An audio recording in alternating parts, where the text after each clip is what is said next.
ఎందుచేతను అంటే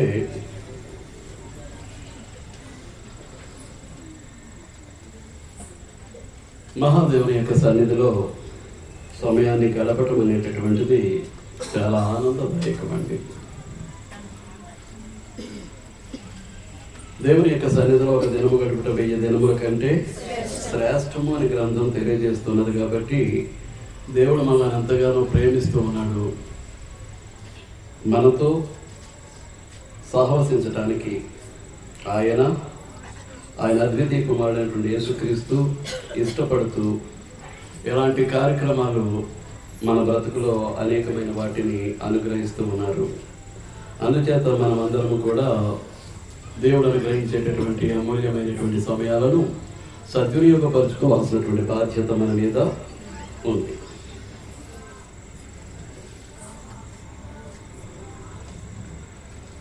తర్వాత సహోదరులు ఆల్బర్ట్ గారికి, సహోదరి స్వర్ణకుమారి గారికి క్రీస్తు నామంలో నా హృదయపూర్వక వందనాలు చెల్లిస్తూ ఉన్నానండి. ఈరోజు వారి యొక్క దాంపత్యాన్ని ఫలింపజేసి దేవుడు వారికి గర్భఫలాన్ని ఇచ్చి బహుమానముగా, దేవుని యొక్క బహుమానముగా వారికి అనుగ్రహించబడినటువంటి రోజు, అనగా అలేఖ్య, అఖిల, క్షమించండి, దగ్గర పేర్లు పెట్టుకొని మనం కన్ఫ్యూజన్లో పెడుతుంటారు. ఈరోజు వారి యొక్క జ్యేష్ఠ కుమార్తె అఖిల యొక్క పుట్టినరోజు కనుక క్రీస్తు ప్రభు నామంలో నా అపారమైనటువంటి జన్మదిన శుభాకాంక్షలు అఖిలకు తెలియజేస్తూ ఉన్నానండి. చాటును కూర్చుందా, ఎదురుగా ఉందా? రైట్. మనకి తెల్లవారితే ప్రభు దినం చేత సమయాన్ని చాలా జాగ్రత్తగా మనం సద్వినియోగపరచుకోవాల్సినటువంటి అవసరం ఉంది. సహోదరులు చదివినిపించినటువంటి వాక్య భాగం ఫిలిప్పీలకు రాసిన పత్రిక 4వ అధ్యాయం 4 నుంచి 7 వచనాలు. 6వ వచనంలో మనం జాగ్రత్తగా పరిశీలన చేస్తే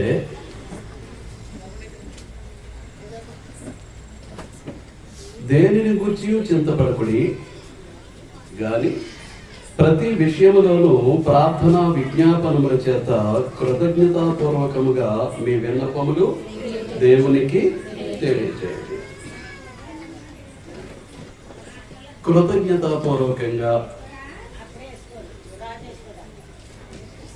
అంటే అర్థం ఏంటి?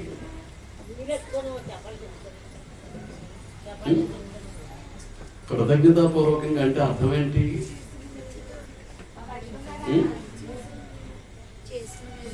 గతంలో దేవుడు మనల్ని ప్రేమించి మన విషయంలో కానీ మన కుటుంబాల విషయంలో కానీ ఏ మేలులు చేశాడో ఆ చేయబడినటువంటి మేలులకు మనం ఏమై ఉండాలన్నమాట అండి, కృతజ్ఞత కలిగి ఉండాలి.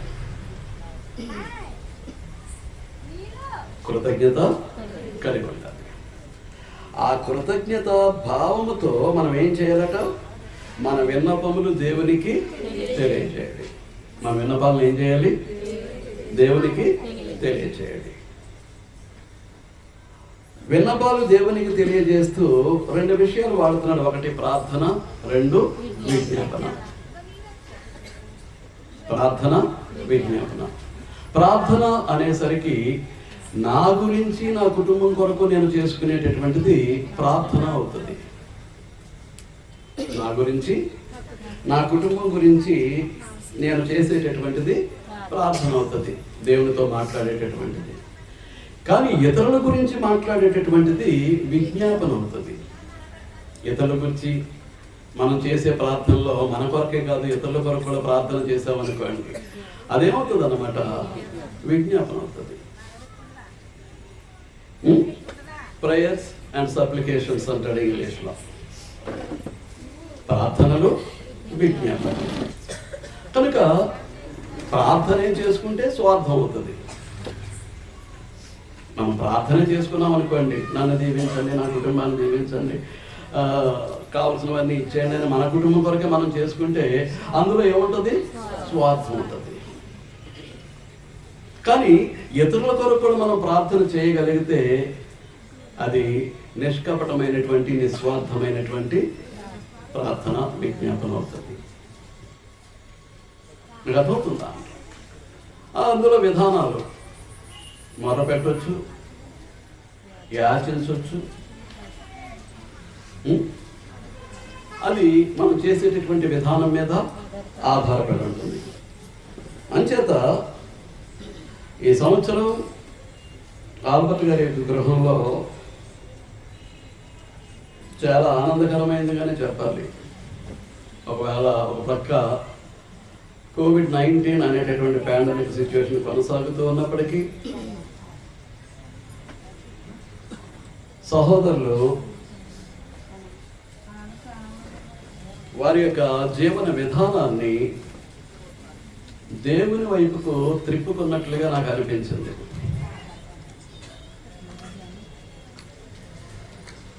వారు సంఘ కార్యక్రమాల్లో సహకరించడం కానివ్వండి,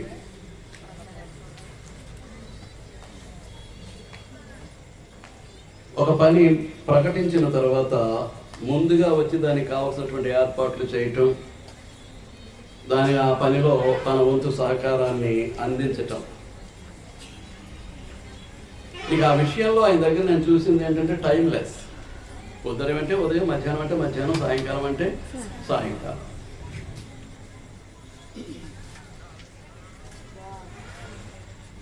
దానిని ఈ సంవత్సరంలో ఆయన జీవితంలో నేను చూడటం జరిగింది. నేను పొగట్లేదండి, నేను పొగడం కూడా అది నా పని కాదు, వాస్తవాన్నే చెప్తున్నాను. అందుచేత మరొక్కసారి వారికి క్రీస్తునామాలో ఆల్బర్ట్ గారికి నా హృదయపూర్వక వందనాలు చెల్లిస్తూ ఉన్నానని అందించినట్టు సహకారానికి. ఆ తర్వాత కృతజ్ఞతను మాత్రం విడిచిపెట్టకూడదండి. జీవితంలో దేన్ని విడిచిపెట్టకూడదు? కృతజ్ఞతను మాత్రం విడిచిపెట్టకూడదు. కృతజ్ఞత లోపించింది అని అంటే ఇక ఆ ప్రార్థన దేవుడు వినకపోవచ్చు. గతంలో చేసినటువంటి మేలులకు కృతజ్ఞత రహితులంగా మనం ఉన్నామనుకోండి, ఇప్పుడు దేని కొరకైతే మనం ప్రార్థన చేస్తూ ఉన్నామో ఆ ప్రార్థన దేవుడు వినకపోవచ్చు. కనుక ఎప్పుడు కూడా మనకు ఉండవలసింది ఏంటన్నమాట అండి? కృతజ్ఞత. కృతజ్ఞత అని అంటే మీకు అనేక సార్లు చెప్పేదే ఎలాగో కార్యక్రమాన్ని జరిగించటం కాదు, ఎలాగో కార్యక్రమాన్ని జరిగించటం కాదు. ఏంటి కృతజ్ఞత? జీవితంలో దేవుడు చెప్పినటువంటి ప్రతి మాటకు విలువనిస్తూ దేవుడు చెప్పినట్లుగా పరిపూర్ణంగా జీవితాన్ని మార్చుకోవటమే నిజమైనటువంటి కృతజ్ఞత. ఈరోజు ఎంతో ఖర్చు పెట్టుంటారు. ఈ కృతజ్ఞత కూడికకు మనకందరకు చలి తగలకూడదని, మంచు పడకూడదని ఈ ప్రొటెక్షన్ అంతా ఇవ్వడానికి ఆయన ఎంతగానో ఖర్చు పెట్టుంటారు. తన సంతోషాన్ని, తన జ్యేష్ఠ కుమార్తె యొక్క పుట్టినరోజు సంతోషాన్ని వ్యక్తపరచడానికి వారి యొక్క రక్త సంబంధులందరినీ వారి గృహానికి ఆహ్వానించటం, వారికి ఆతిథ్యాన్ని ఇవ్వటం, ఆ సంతోషాన్ని వారితో పంచుకోవటం జరిగింది. అలాగే ఇప్పుడు సంఘమంతటిని, ఆత్మీయ కుటుంబమైనటువంటి సంఘమంతటిని పిలిచి వారి యొక్క సంతోషాన్ని ఏం చేస్తూ ఉన్నారు? ఇప్పుడు సంఘంతో పంచుకుంటూ ఉన్నారు. అది ఎలాగూ జరగాలి అని అంటే దేవుడు కోరినట్లుగా పూర్ణాత్మతోటి, పూర్ణ హృదయముతోటి, పూర్ణ మనసుతోటి, పూర్ణ బలముతోటి, పూర్ణ వివేకముతోటి జరిగించాల్సినటువంటి బాధ్యత మన మీద ఉంది.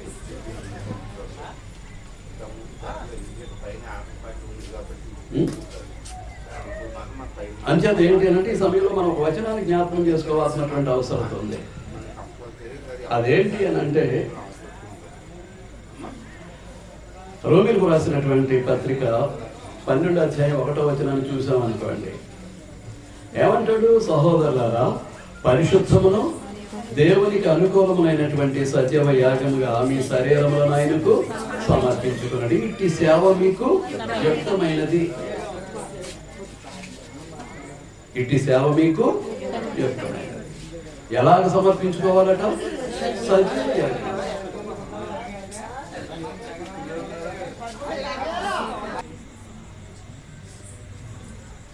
ముందుగా దేవుడు కోరేది ఏంటి అని అంటే సజీవ యాగంగా మిమ్మల్ని మీరు సమర్పించుకోవటం. బ్రతికుండగా యాగము అనగా బలి. బ్రతికుండగానే దేవుని కొరకు మనం ఏమవ్వాలన్నమాట అండి? బలి అవ్వాలి. క్రొత్త నిబంధన విధానం. అదేంటన్నమాట అండి? క్రొత్త నిబంధన విధానం. ఇప్పుడు అలాగని కుటుంబ యజమానిగా ఉన్నటువంటి ఆల్బర్ట్ గారు ఆ విధంగా సమర్పించుకుంటే సరిపోద్దా?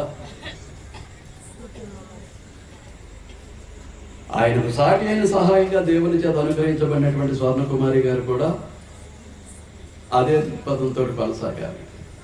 వారిద్దరూ కొనసాగితే సరిపోద్దా అండి? సరిపోదు. వారిని దేవుడు ఆశీర్వదించి బహుమానంగా ఇచ్చినటువంటి ఇద్దరు బిడ్డలు, అఖిల కానివ్వండి, అలేఖ్య కానివ్వండి, ఇద్దరు కూడా అదే దృక్పథంతో అదే విధానంలో కొనసాగవలసినటువంటి బాధ్యత వారి మీద ఉంటుంది. దానికి కావలసినటువంటి పునాదులు వేయాల్సినటువంటి బాధ్యత కుటుంబాన్ని ఏలేవాడిగా, కుటుంబాన్ని నడిపించేవాడిగా, కుటుంబ యజమాని మీద బాధ్యత ఉంటే అతనికి హృదయపూర్వకంగా సహకరిస్తూ కుటుంబం దైవికంగా నిర్మితం అవడానికి ఆయన భార్య ఏం చేయాలన్నమాట అండి? ఆ సహోదరి కూడా వారితోటి ఏకీభవించవలసినటువంటి అవసరం ఉంటుంది. వీరిరువురు కలిసి బిడ్డలు ఏం చేయాలన్నమాట? దైవ జ్ఞానంలో పెంచాల్సినటువంటి అవసరం ఉంటుంది.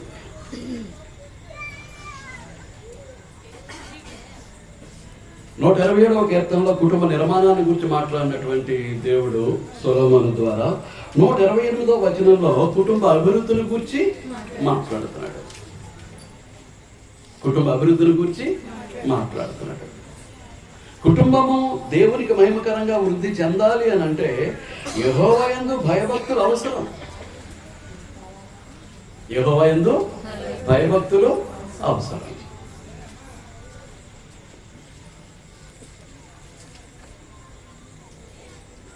యెహోవా యందు భయభక్తులు ఉంటే సరిపోతుందా? యెహోవా యందు భయభక్తులు కలిగి ఉన్నారు అనటానికి ఒక రుజువుని ఇచ్చేస్తున్నాడు. అదేంటి అని అంటే ఆయన త్రోవలలో నడవడం. మానవుడు నడవలసినటువంటి త్రోవను దేవుడు ఏం చేస్తున్నాడు?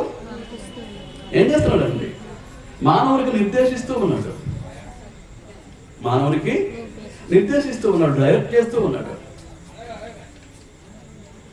కనుక ఈ గ్రంథము ద్వారా ఏదైతే డైరెక్ట్ చేస్తున్నాడో ఆ డైరెక్షన్లో ఆ కుటుంబ యజమాని కానీ, ఆ కుటుంబ యజమానురాలు కానీ, వారి పిల్లలు కానీ ఏం చేయాలన్నమాట? ముందుకు వెళ్ళాల్సినటువంటి అవసరం ఉంది. ముందుకు వెళ్ళాల్సినటువంటి అవసరం ఉంది. అప్పుడు ఏం జరుగుద్ది? నీ చేతుల కష్టార్జితాన్ని నువ్వు అనుభవిస్తావు. అంటే చేతుల కష్టార్జితాన్ని అందరూ అనుభవిస్తారు, కానీ అందులో దేవుని యొక్క ఆశీర్వాదం ఉండాలండి. అందులో ఏముండాలి? దేవుని ఆశీర్వాదం ఉండాలి.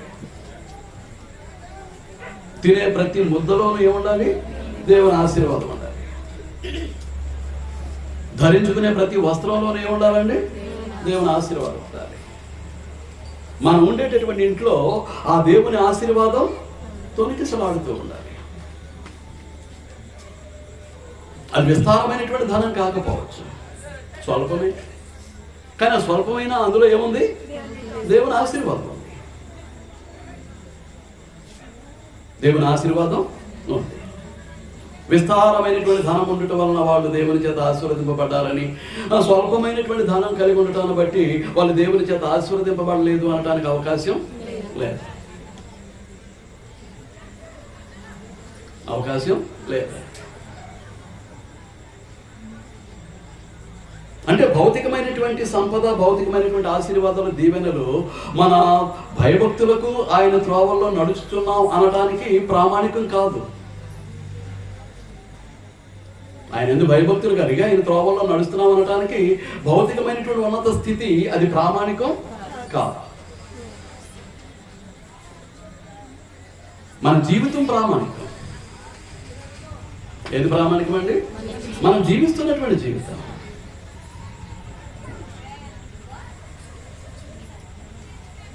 కేవలం దేవుని సన్నిధిలో కూర్చున్నప్పుడు మేము దేవభక్తులమని, మేము పరిపూర్ణమైనటువంటి విశ్వాసులమని, దేవునికి మహిమకరంగా సత్క్రైస్తవ్యాన్ని జీవించి దేవుని మహిమపరుస్తున్నామని చెప్పుకుంటే చెప్పుకోవచ్చు.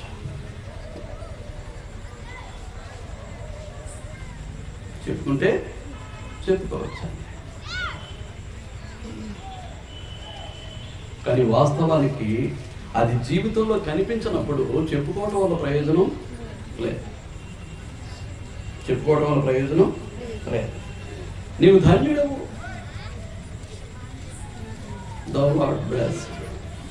ధన్యుడు అంటే అర్థం ఏంటి? ఆశీర్వదింపబడి. నీవు ధన్యుడవు, నీకు మేలు కలుగుతుంది.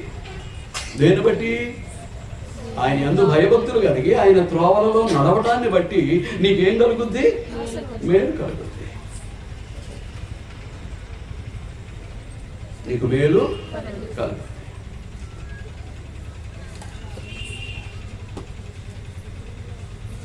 ఒక భర్తగా, ఒక తండ్రిగా, కుటుంబ యజమానుడు ఆ కుటుంబాన్ని ఏలుతూ ఉంటే దేవుని వాక్యానుసారంగా మనకు తెలుసు దైవాధికారం అనేటటువంటిది కుటుంబంలోనికి ఏ విధంగా వస్తుందో. కొరింథీయులకు రాసినటువంటి మొదటి పత్రిక 11వ అధ్యాయం మొదటి వచనాల్లో మనం చూస్తాం.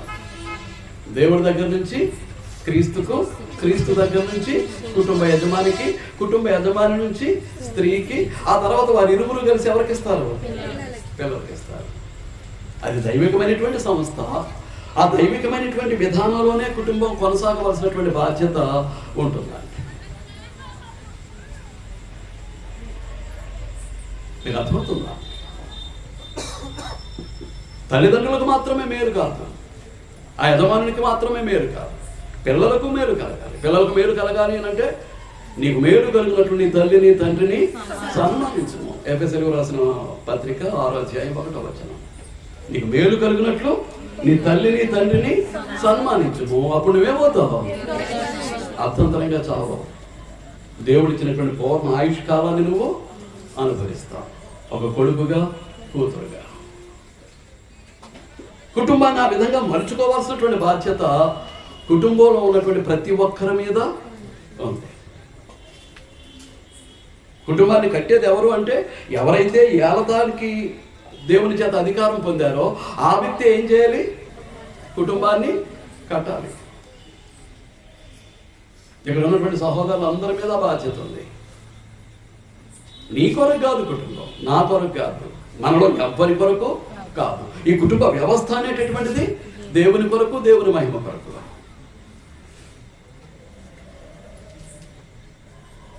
అలాగ నడిపించగలిగినటువంటి వారు ధన్యులు. దేవుని మెప్పు పొందటానికి యోగ్యులు. మీకు అర్థమవుతుందా?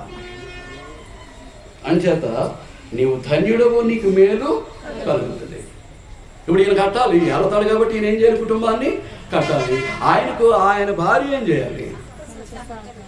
జ్ఞానవంతురాలు తన ఇల్లు కట్టును, మూఢురాలు తన చేతులతో దానిని ఓడగట్టును. అంటే ఇరువురి యొక్క పాత్రత. ఆ భర్తగా, తండ్రిగా, కుటుంబ యజమానిగా అతను ప్రయత్నిస్తూ ఉంటే ఆ ప్రయత్నంలో ఆయన యొక్క భార్య కుటుంబ యజమానురాలుగా ఏకీభవిస్తూ ఉంటే వారి ఇరువురు కలిసి బిడ్డలు ఏం చేస్తున్నారు?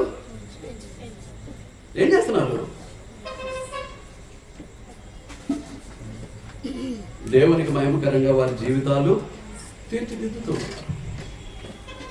వారి జీవితాలు ఏం చేస్తున్నారండి? నీకు మేలు కలిగినట్లు నీ తల్లిని తండ్రిని సన్మానింపు, అప్పుడు నువ్వు దీర్ఘాయుషమంతుడు అవును అన్నాడు అని అంటే వారు కూడా ఏమయ్యారు అనమాట? కట్టబడుతున్నటువంటి గృహ నిర్మాణంలో వాళ్ళ మమ్మీ డాడీల చేత, అలాగా నాన్న అమ్మల చేత కట్టబడుతున్నటువంటి గృహ నిర్మాణంలో బిడ్డలు కూడా ఏమయ్యారు అనమాట? బాల్య భాగస్తులు అయ్యారు. అప్పుడు అదేమవుతుంది? దైవికమైనటువంటి కుటుంబం. ఒక భర్తగా, తండ్రిగా, కుటుంబ యజమానుడిగా ఆ పురుషుడు తన బాధ్యతలు నిర్వర్తిస్తూ ఉంటే ఆ కుటుంబ యజమానురాలుగా ఒక భార్యగా తల్లిగా తన బాధ్యతలు స్త్రీ నిర్వర్తిస్తూ ఉంటే వీరిద్దరి యొక్క సహజీవనంలో వచ్చినటువంటి దేవుని బహుమానాలైనటువంటి పిల్లలు వారిద్దరి యొక్క నడిపింపులో. అంచేతనే 4వ వచనానికి వచ్చేసరికి ఏమంటాడు? ప్రభు యొక్క శిక్షలోను బోధలోను వారిని పెంచండి. బాల్యం నుంచి వేసుకుంటూ వచ్చాడు. 4 దినముల యందు సృష్టికర్తను బాలు నడవలసినటువంటి త్రోవను వాడు వృద్ధుడైనప్పటికీ దానిలో నుండి తొలగిపోయాడు. దానికి మార్గం ఏంటి అని అంటే ప్రభు యొక్క శిక్ష బోధ. దానికి మార్గం ఏంటన్నమాట అండి? ప్రభు యొక్క శిక్ష బోధ. నీలోకిట నీ భార్య ఫలించు ద్రాక్షావల్లి వలె ఉంటుంది. ఫలించడం అని అంటే ఇక్కడ సంతానాన్ని పొందటం కాదు. మీకు అర్థమవుతుందా అండి? ఫలించడము అని అంటే సంతానాన్ని పొందటం కాదండి. తన కుటుంబం యొక్క పోషణార్థమై పురుషుడు ఏం చేస్తూ ఉంటాడు? బయటకు వెళ్ళిపోతూ ఉంటాడు. ఉదయం పోతాడు, సాయంకాలానికి వస్తాడు ఇంటికి. ఈ లోపల పిల్లల యొక్క బాధ్యత అంతా కూడా ఎవరిదన్నమాట? బాధ్యత అంతా ఎవరిదండి? కుటుంబంలో దేవుని యొక్క వాక్యం తెరలుగా అలాగలాగా ప్రవహిస్తున్నట్టుగా వెళ్ళాలండి. ఒక సముద్రపు కెరటాలు ఏ విధంగా అయితే వెళుతూ ఉంటాయో అలాగూ దేవుని వాక్యం ఎలా ఉండాలండి? ఆ కుటుంబంలో తొలికిసలాడుతూ ఉండాలి.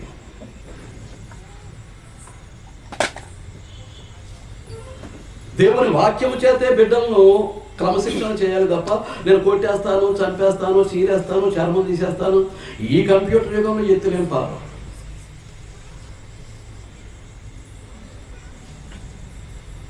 వాస్తవం తెలియకుండా ఉన్నంతసేపు ఏం చేస్తాడు? అణిగిమణిగి ఉంటాడు.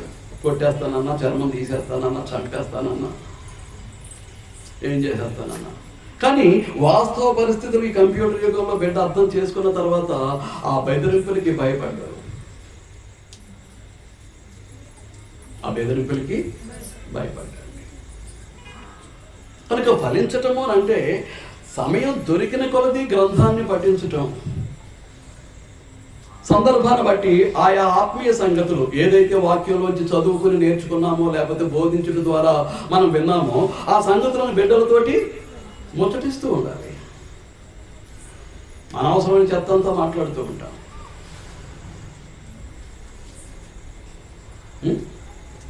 అనవసరమైన చెత్త అంతా కూడా మాట్లాడుతూ ఉంటాం. అవసరమైనటువంటి సంగతులు మాత్రం బిడ్డలతోటి మాట్లాడాలి. అది ఫలింపు. ఒక భార్యకు ఫలింపు ఏది అని అంటే అదండి. అప్పుడు పిల్లలు ఎలా ఉంటారట? నీ భోజనం బల్ల చుట్టూ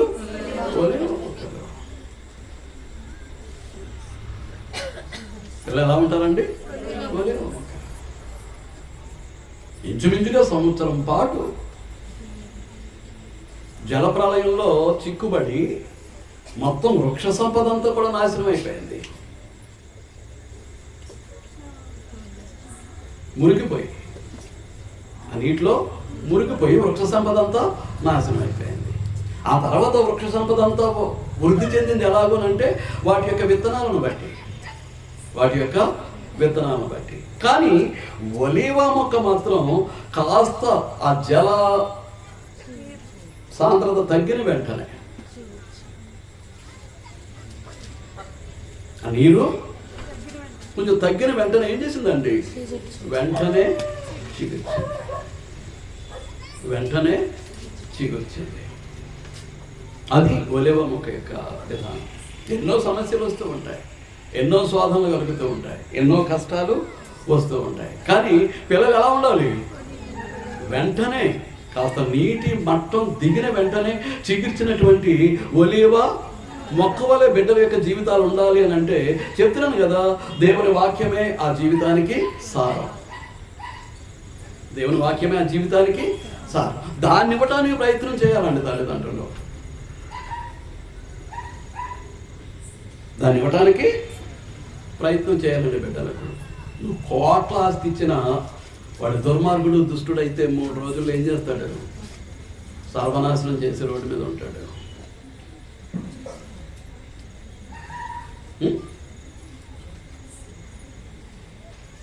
కోట్లాది రూపాయలు ఇచ్చిన వాడు దుర్మార్గుడు, దుష్టుడు అనుకోండి, ఎంతో కాలం నిలవదు ఆ సంపద, ఇచ్చినటువంటి సంపద.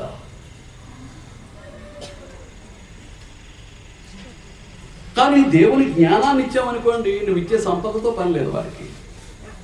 అమ్మాయి అయినా అబ్బాయి అయినా దేనితో పని? దేవుని జ్ఞానంతో.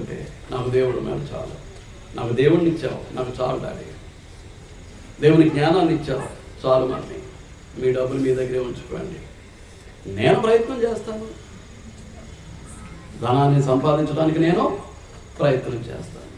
ఇది ఒలేవా మొక్కల వలె బిడ్డలు ఉండటం అని అంటే, ఆ కుటుంబంలో ఆనందం తొలికిసబడుతూ ఉంటుందండి. చికాకు అనేది కనపడదు, అపార్థం అనేది కనపడదు, సమస్య అనేటటువంటిది కనిపించదు. అంత సంతోషమే, ఆనందమే. ఏమంటాడు?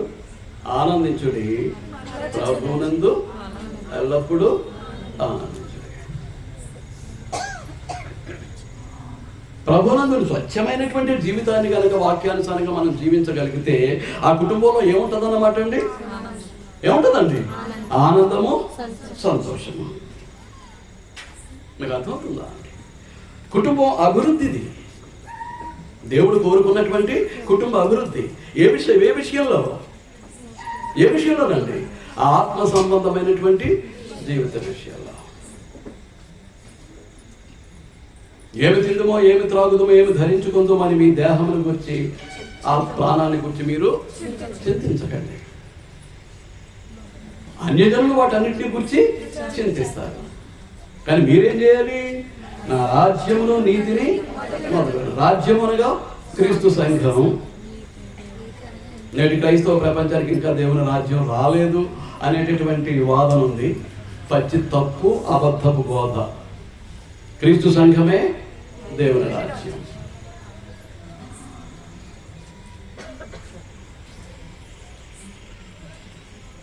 ఇద్దరు ముగ్గురు ఎక్కడ నానాంపేట కూడి ఉంటారో వారి మధ్యలో నేను ఉంటాను అని చెప్పినటువంటి క్రీస్తు ప్రభు మనకలాగా కురుగుపాట్లు పడుతూ కాళ్ళారు జరుపుకొని కూర్చోడు. ఏం చేస్తాడు? అదృశ్యంగా ఉన్నటువంటి రాజసింహాసనం మీద కూర్చొని ఆయన పరిపాలనా దండాన్ని సంఘం మీద, ఆత్మ సంబంధమైనటువంటి పరిపాలన ఆయన ఏం చేస్తూ ఉంటారు? కొనసాగిస్తూ ఉంటారు. ఇక్కడ ఉన్నారు ఆయన అదృశ్యుడు. ఆయన కూర్చున్నటువంటి రాజ్య సింహాసనం అదృశ్యమైంది. ఆయన పరిపాలన మన ఆత్మల మీద కొనసాగుతూ ఉంది. అందుచేత ఆయన సర్వాధికారానికి మనం ఏం చేయాలన్నమాట అండి? ముందు ఒప్పుకోవాలి, ఆ తర్వాత లోబడవలసినటువంటి బాధ్యత మన మీద ఉంది. పాప క్షమాపణ నియమం ఉంది. క్రీస్తు యొక్క రక్తం మన ప్రతి పాపాన్ని కడిగి వేయాలంటే మనం ఏం చేయాలి? పాప క్షమాపణ నియమానికి లోబడాలి. ఆ పాప క్షమాపణ నియమం ఏంటి అని అంటే, అపోస్తుల కార్యాల గ్రంథాన్ని మనం జాగ్రత్తగా పఠిస్తే మార్పు చెందినటువంటి 10 సంఘటనలు మనకు కనిపిస్తూ ఉంటాయి. పెంతెకొస్తు దినాన జరిగినటువంటి సంఘటనలు కలిపి చివరకు కొరింథీయులు మార్పు చెందినటువంటి పరిస్థితి వరకు మనం చూస్తే 10 సంఘటనలు మనకు కనిపిస్తూ ఉంటాయి. ఈ 10 సంఘటనలు మనం పరిశీలించినప్పుడు పాప క్షమాపణ నియమం అనేటటువంటిది బయటికి వస్తుంది. ఏంటో పాప క్షమాపణ నియమం? దేవుని యొక్క వాక్యాన్ని, రక్షణ సువార్తను వినాలి. 2, వాక్యాన్ని అనుసరించినటువంటి విశ్వాసాన్ని పొందాలి. విశ్వాసానికి తగినట్లుగా జీవితాన్ని మార్చుకోవాలి. పాపాల విషయంలో చనిపోవాలి. ఆ తర్వాత ఏంటన్నమాట? 4వది ఒప్పుకోవాలి. ఏం ఒప్పుకోవాలి? పరలోకమందును భూమి మీదను తండ్రి అయినటువంటి దేవుడు క్రీస్తు ప్రభువుకు సర్వాధికారాన్ని ఇచ్చాడు కాబట్టి ఆ అధికారాన్ని ఒప్పుకోవాలి. 2వది ఏంటనంటే ఆయన పాదాల యొక్క మన పాపాలు కూడా ఒప్పుకోవాలి. ఒప్పుకున్న తర్వాతే నీ పాత జీవితాన్ని సమాధి చేసేటటువంటి కార్యక్రమానికి ఎప్పుడన్నమాట అండి? 5th స్టెప్, 5వ మెట్టు. దీన్ని ఏమంటారు? ద లా ఆఫ్ పార్డన్, పాప క్షమాపణ నియమము అంటారు. పాప క్షమాపణ నియమంలో 4వది ఏంటన్నమాట? ఒప్పుకోవాలి. ఆయన సర్వాధికారాన్ని ఒప్పుకోవాలి. బాప్తిస్మం అంటే ఏంటంటే అదొక విధేయత క్రియ. మన విధేయతను చూపేటటువంటి క్రియ. Baptism is an act of obedience. విధేయత చూపే కార్యక్రమం. అక్కడ వద్దన్నటువంటి దాన్ని తిని పాపం చేసి మరణాన్ని పట్టుకొచ్చాడు. ఇక్కడ చెయ్యమన్నటువంటి పనిని చేసి మనం ఏం చేయాలన్నమాట అండి? విధేయులమై ఉండాల్సినటువంటి అవసరం. విధేయత చూపాలి. అక్కడ ఏం జరుగుద్ది అదంతా మనకు అనవసరం. దేవుడు ఆజ్ఞాపించాడు, ఆయన యొక్క ఆజ్ఞకు మనం ఏం చేయాలన్నమాట అండి?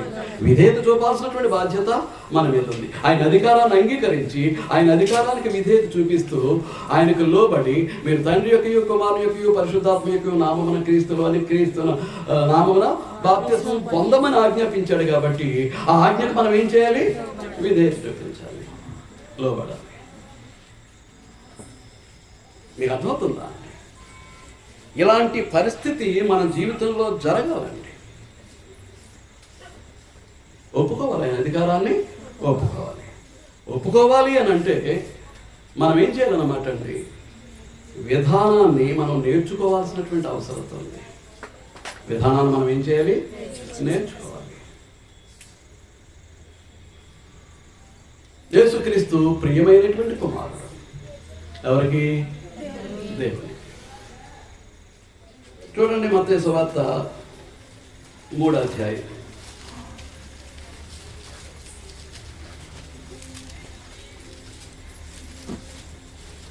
మత్తయి సువార్త 3వ అధ్యాయం 17వ వచనం. ఇదిగో ఈయనే నా ప్రియ కుమారుడు, ఈయన యందు నేను ఆనందించుచున్నాను. ఫిలిప్పీయులకు రాసిన పత్రిక 4వ అధ్యాయం 4వ వచనంలో ఏం చేస్తాం? ప్రభునందు ఎల్లప్పుడూ ఆనందించు. మళ్ళా చెప్తాను,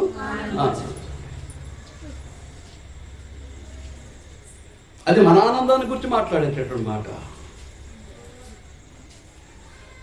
మనం ప్రభునందు ఆనందిస్తూ ఉండగా మనల్ని బట్టి ఎవరికి ఆనందం కలగాలన్నమాట అండి? ఎవరికి ఆనందం కలగాలి? తండ్రి అయినటువంటి దేవుడికి. మన పిల్లలను చూసుకుని మనం ఎలాగైతే ఆనందిస్తూ ఉంటామో, సంతోషిస్తూ ఉంటామో, వాళ్ళు మాట్లాడే మాటలు బట్టి కానీ, వారు చేసేటటువంటి క్రియలను బట్టి కానీ, ఒక తల్లిగా తండ్రిగా మనం ఏం చేస్తూ ఉంటాం? ముచ్చట పడుతూ ఉంటాం, ఆనందిస్తూ ఉంటాం. అలాగే మనల్ని బట్టి మన పరలోక తండ్రి కూడా ఆనందించేటట్లుగా ఆయనకు ఆనందాన్ని ఇవ్వాల్సినటువంటి బాధ్యత మన మీద ఉంది. ఆయన ప్రియకుమారుడు. ఎవరికి?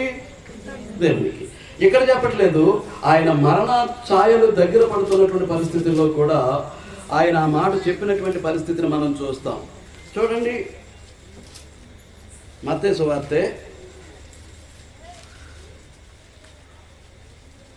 17వ అధ్యాయం 5వ వచనం.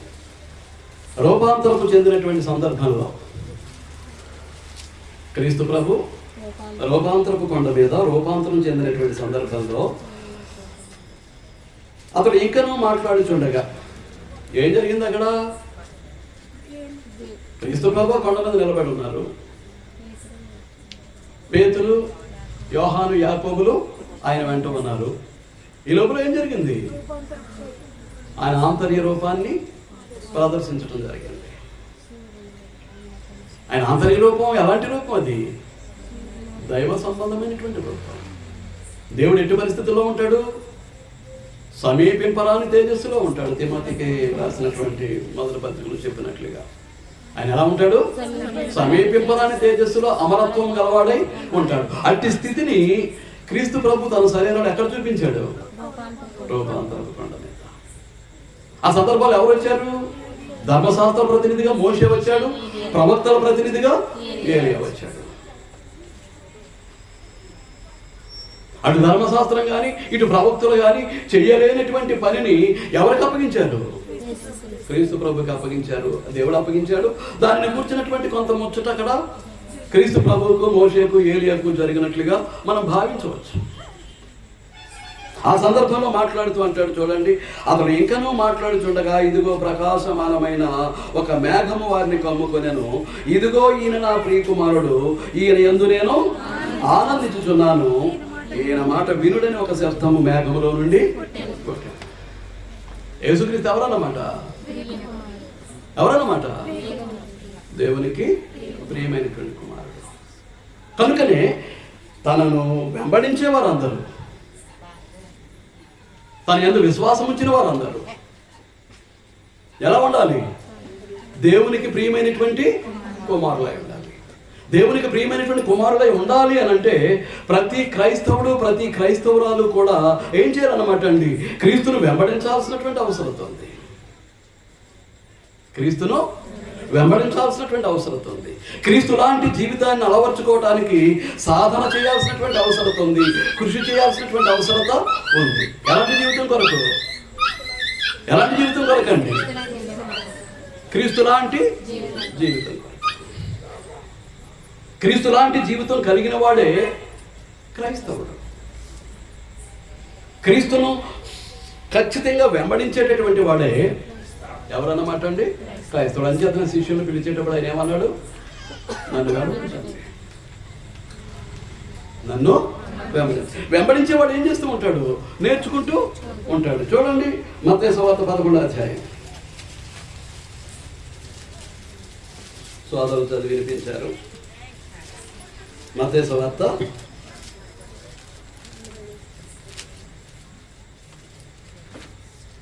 11వ అధ్యాయం 29వ వచనాన్ని మనం చూస్తే, నేను సాత్వికుడను దేన మనసు గలవాడను గనుక మీ మీద నా కాడి ఎత్తుకొని నా యొద్ద నేర్చుకుని అప్పుడు మీ ప్రాణములకు విశ్రాంతి దొరకను. ఏం చేయమంటున్నాడు? నేను సాత్వికుడను దేన మనసు గలవాడను గనుక మీ మీద నా కాడి ఎత్తుకొని నా యొద్ద నేర్చుకోండి.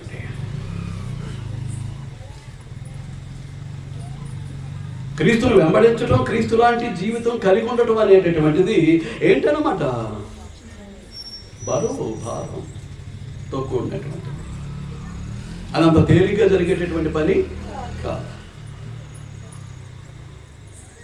మీకు అర్థమవుతుందా?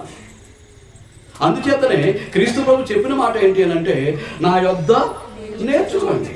మీరు దేవునికి ప్రియమైనటువంటి కుమారులుగా, కుమార్తెలుగా ఉండగలిగితే మీరేం చేయాలి? నా యొద్ద నేర్చుకోవాలి. క్రీస్తు దగ్గర మాత్రమే నేర్చుకోవాలి. వేరొక చోట నేర్చుకోవటానికి అవకాశం. మనం నేర్చుకోవాలి, మన పిల్లలకు నేర్పించాలి, పిల్లలకు కూడా నేర్పించాలి. పిల్లలకు కూడా నేర్పించాలని. చూడండి ద్వితీయోపదేశకాండం, ధర్మశాస్త్రంలోనే అటువంటి నియమం ఉన్నట్లుగా మనం చూస్తాం. 4వ అధ్యాయం.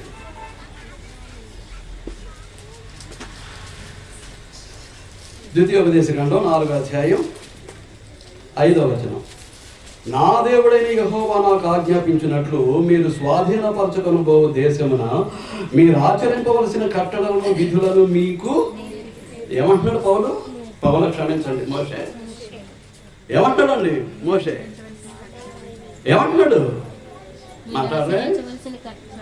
మాట్లాడరే మీకు నేర్పితిని. ఒక దైవజనుడిగా, దేవుని సేవకుడిగా, ఒక సత్య సువార్తికునిగా, ఒక సువార్తికుడు సాధించాల్సినటువంటి విజయం not only teaching or preaching.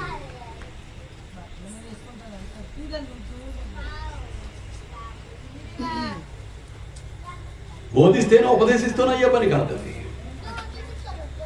ఏం చేయాలి? నేర్పించాలి. To give learning.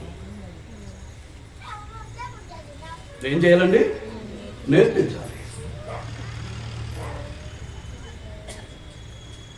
సువార్తికుడు సంఘానికి నేర్పిస్తూ ఉంటే, కుటుంబ యజమానులు వారు నడుచుకుంటూ పిల్లలకు నేర్పిస్తూ ఉంటే, పిల్లలతోటి పోవట్లేదండి. ఏం చేయాలట?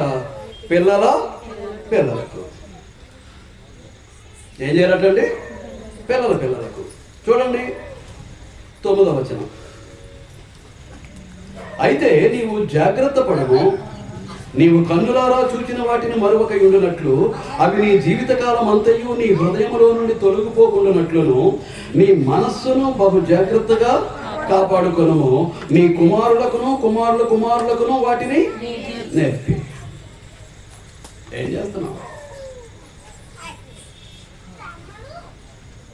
ఏం చేస్తున్నావు? ఆల్బర్ట్ గారు ఎటు వెళ్ళారు? ఏం చేస్తున్నామండి? జరుగుతుందా?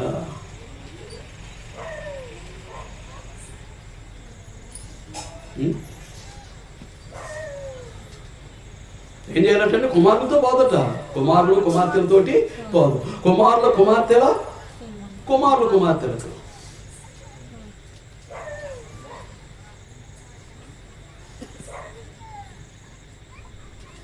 మీకు అర్థమవుతుందా అండి? మొదట ఈ విశ్వాసము నీ అవ్వ అయిన లోయలోను, నీ తల్లి అయిన యూనికేలోను. ఆవిడ అమ్మమ్మ, ఈవిడమ్మ. తిమోతికి లోయి అమ్మమ్మ, యూనికే అమ్మ. అది ముందు మీ అమ్మమ్మలో ఉంది. అదే విశ్వాసం ఇప్పుడు ఎవరికి వచ్చింది? తల్లికి వచ్చింది. తల్లి ఏం చేసింది? కుమారుడైనటువంటి తిమోతికి నేర్పించింది. దానికి ఏం తోడైంది? పౌలు యొక్క సహవాసం. ఏం తోడైందండి? పౌలు యొక్క సహవాసం.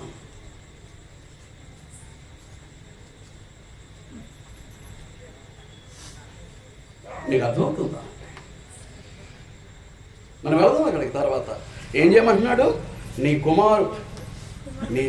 జీవితకాలం అంతయు నీ హృదయములో నుండి తొలగిపోకుండానట్లు నీ మనస్సును బహు జాగ్రత్తగా కాపాడుకొనుము, నీ కుమారులకును కుమారుల కుమారులకును. కుమార్తెలకు అనట్లేదని కుమార్తెలు కాదు అనుకోకండి.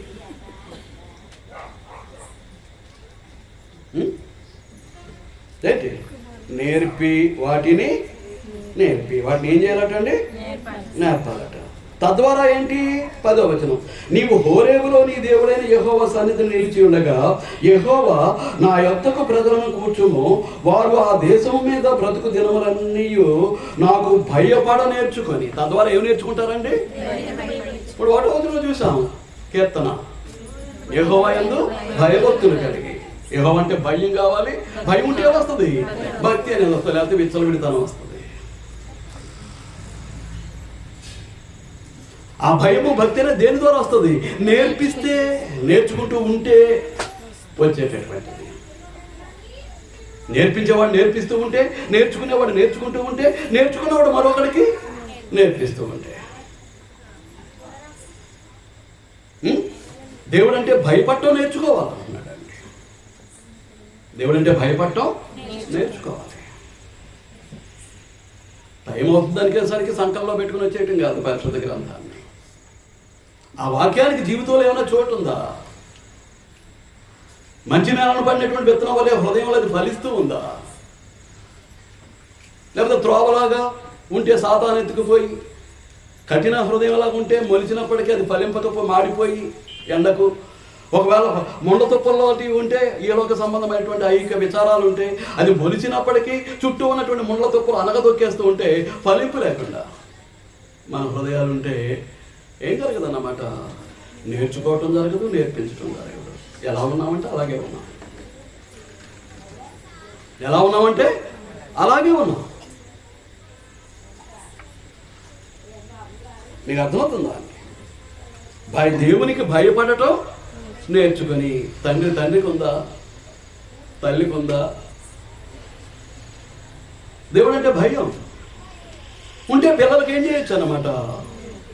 అంతకి మించిన ఆస్తి లేదంటున్నానండి. నువ్వు కోట్ల రూపాయలు ఇచ్చినప్పటికీ వాడు దుర్వ్యసనాలకు లోనై ఉన్నవాడైతే ఏం చేస్తాడు? అనతి కాలంలోనే అది ఆవిరైపోద్ది. ఎందుకు మనకి రాకుండా పోతుంది. అదే దైవ జ్ఞానాన్ని అనేటటువంటి ఆస్తిని ఇచ్చావనుకో,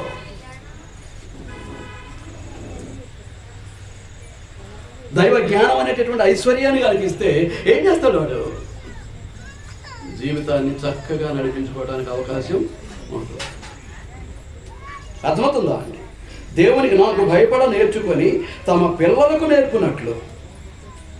తాను నేర్చుకోవాలంట, తన పిల్లలకు. వింటున్నారా అండి? ఆల్బర్ట్ గారు వింటున్నారా? ఏం చేయాలట? తాను నేర్చుకోవాలి, దేవునికి భయపడటం ఏంటో తన పిల్లలకు కూడా నేర్పించాలి.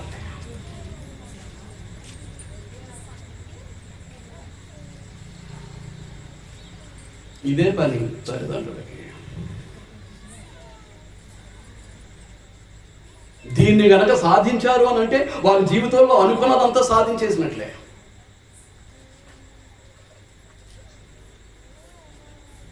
ఎంత డబ్బు వదిలాం, ఎన్ని ఇళ్ళు ఇచ్చాం, ఎంత బంగారాన్ని ఇచ్చాం, ఎంత వెండి ఇచ్చాం, ఎన్ని భూములు ఇచ్చాం, ఎవరికి దేనికి? పోయేటప్పుడు ఒక్క రూపాయి పట్టుకెళ్ళేది లేదండి. నువ్వు 100,000 ఎకరాలు సంపాదించేసుకున్నప్పటికీ 6 అడుగులు మాత్రమే.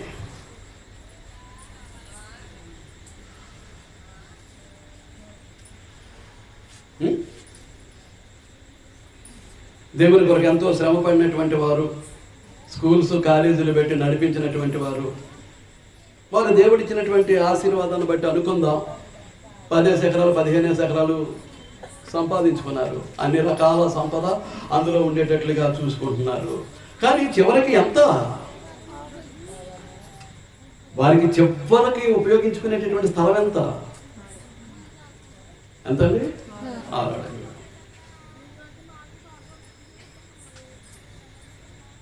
అంచేత ఏంటి అని అంటే ఏది శాశ్వతమైందో, ఏది నిత్యమైందో దాన్ని బిడ్డలకు ఇవ్వడానికి మనం ప్రయత్నం చేయాలి. చూడండి కీర్తన గ్రంథం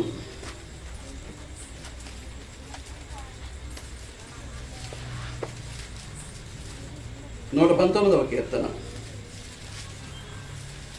కీర్తన గ్రంథం 119వ కీర్తన 71వ వచనం.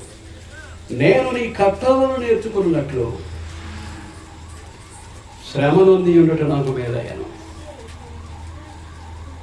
నేను నీ కట్టడలను నేర్చుకున్నట్లు శ్రమ నొంది ఉండుట నాకు అంటే విచ్చలవిడిగా తిరిగేటటువంటి వాడు, దేవుడు అంటే లెక్క లేకుండా ఉండేవాడు, దేవుని సన్నిధి అంటే లెక్క లేకుండా ఉండేవాడు, దేవుని వాక్యం అంటే లెక్క లేకుండా ఉండేవాడు, దేవుని అంత భయభక్తులు అంటే లెక్క లేకుండా ఉండేవాడు, దేవుని యొక్క ఆశీర్వాదాలు కూడా లెక్కలేనటువంటి పరిస్థితి. అలాంటి పరిస్థితుల్లో దేవుడిచ్చినటువంటి శ్రమను బట్టి కూడా ఏం చేస్తున్నాడు? ఆయన కట్టడలు నేర్చుకుంటున్నాడు. ఆయన చెప్పిన మాట వినకే కదా నాకు ఈ కష్టం, ఆయన ఇచ్చిన ఆజ్ఞలు పాటించకే కదా నాకు ఈ శ్రమ. కళ్ళు తెరవాలండి, కళ్ళు తెరవాలి. అంచేత నేను మీకు ఎప్పుడు చెప్తూ ఉంటా, ఏ సమస్య వచ్చినా, ఏ కష్టం వచ్చినా, ఏ అనారోగ్య పరిస్థితి వచ్చినా, ఏ ఆందోళనకరమైనటువంటి పరిస్థితులు సంభవించినా దాని వెనకున్నటువంటి పరిస్థితి ఏంటి? ఖచ్చితంగా పరిస్థితి ఉంటుందండి. మన జీవితంలో సంభవిస్తున్నటువంటి సమస్యలకు, శోధనలకు ఏముంటుంది? కారణం ఉంటుంది, హేతు ఉంటుంది. దాన్ని మనం కనుగొనవలసినటువంటి బాధ్యత మన మీద ఉంది.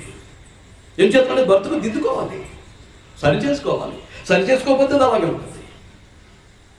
అంచేత నేను నీ కట్టడలను నేర్చుకున్నట్లు శ్రమ నొంది ఉండుట, నేను కష్టాల పట్టు శ్రమ పడటమే నాకేమైంది? మేలైంది. అంటే కష్టము కూడా ఏమైంది అన్నమాట, శ్రమ కూడా ఏమైంది అన్నమాట. ఏమైంది? అంతేకాదు 73వ వచనం. నీ చేతులు నన్ను నిర్మించి నాకు రూపు ఏర్పరిచాను. నీ చేతులు ఏం చేశాయి? నన్ను నిర్మించి నాకు రూపు ఏర్పరచను. దాన్ని తీసి పక్కన పెట్టండి. నేను నీ ఆజ్ఞలను నేర్చుకున్నట్లు నాకు బుద్ధి దయచేయను. నేను నీ ఆజ్ఞలను అనుసరించి జీవించాలనుకుంటున్నాను, నీ ఆజ్ఞలను అనుక్షణము కూడా నేను పాటించాలనుకుంటున్నాను. కనుక నీ ఆజ్ఞలను నేను నేర్చుకుంటేనే కానీ నడుచుకోలేను, పాటించలేను. కాబట్టి నీ ఆజ్ఞలను నేర్చుకునేటట్లుగా నాకు బుద్ధి దయచేయి. దైవ సహవాసం దేవుని కొరకు బ్రతకటం అని అంటే అంత తేలికైనటువంటి సంగతి కాదండి. ఒక తండ్రిగా, తల్లిగా దేవుని కొరకు బ్రతుకుతూ బిడ్డలను దేవుని కొరకు పెంచటము అని అంటే అంత తేలికైనటువంటి సంగతి కాదండి. 1కి 100 సార్లు ఆలోచన చేయాలండి. 1కి 100 సార్లు కాదు, 1000 సార్లు, 1,00,000 సార్లు కూర్చుని ఆలోచన చేయాల్సినటువంటి బాధ్యత కుటుంబ యజమానులుగా మన మీద ఉంది. అనాలోచనగా నిర్ణయాలు చేయడానికి అవకాశం లేదు. అనాలోచనగా తీర్మానాలు చేయడానికి అవకాశం లేదు. అనాలోచనగా కుటుంబంలో ఒక కార్యక్రమాన్ని జరిగించడానికి అవకాశం లేదు.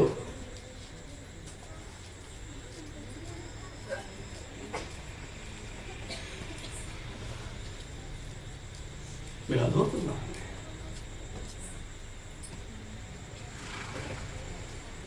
భార్య భర్తకు లోబడకపోయినా, తల్లిదండ్రులకు పిల్లలు లోబడకపోయినా, ఇక కుటుంబం అగ్నిగుండం అంటే ఎక్కడో అగ్ని గంధకాలతో మండేటటువంటి అగ్నిగుండము నరకము అని అంటే అది ఎక్కడ ఉంటుంది?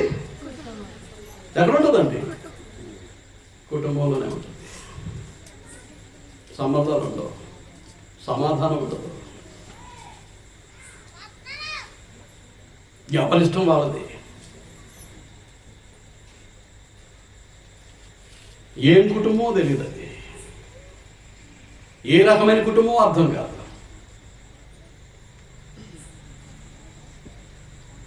వచ్చి కూర్చుని ఆమె అనగానే వెళ్ళిపోవటం కాదని క్రైస్తవ జీవితం లేక క్రైస్తవ కుటుంబం అనేటటువంటిది. చూడండి, యెషయా గ్రంథం 26వ అధ్యాయం.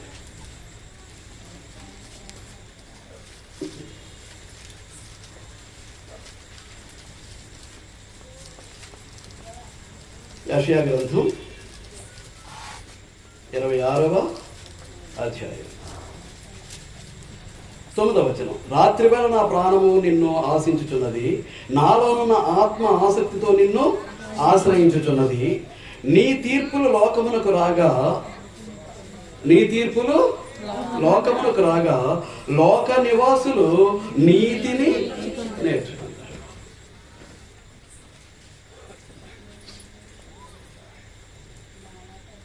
నీతిని నేర్చుకుంటారు ఎవరు?